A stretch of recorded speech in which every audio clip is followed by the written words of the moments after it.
ushindi wa pili kwa msimu huu na ushindi wa pili ukiwa nyumbani. Unazungumziaje kwanza mchezo umekuwa namna gani dhidi ya Nzoia ambapo umeandikisha mabao mawili kwa moja? Mchezo umekuwa mzuri.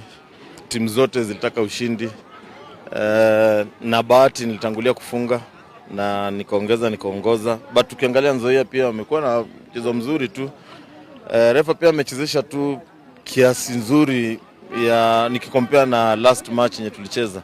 So game imekuwa sawa kwa pande zote. Na nafurahi kwa sababu at least leo nimeshinda. Ingekuwa ngumu sana kwangu na pia confidence kwa vijana ingeshuka sana kama tungeendelea kushindwa baada ya kushindwa mechi mbili. Mechi 5, ushindi mara 2, sare 1 na umepoteza 2.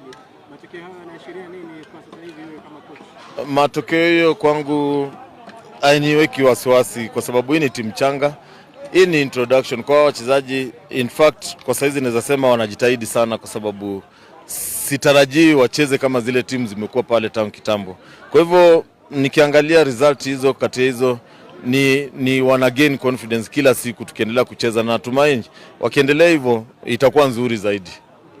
Coach, leo pia tumeshuhudia wachezaji ambao hawakuwepo ambao pia wamekuwa kutumia kwenye timu yako ya kwanza. Labda wapo wachezaji wale ambao wamefanyiwa leo umewaweka kwa kipindi cha kwanza. Umefanya nini labda? Naweza sema niliwaahidi kila mtu atapata nafasi ya kucheza.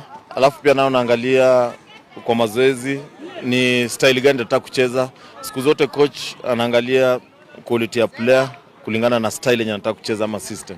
So nimegeuza kwa sababu niligeuza pia mtindo wangu wa kucheza.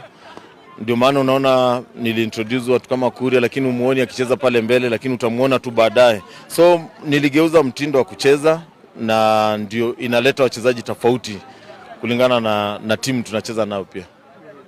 Mechi ijayo itakuwa ni safari kuelekea kule Embu kumenyana dhidi ya Trike. Labda unazungumziaje?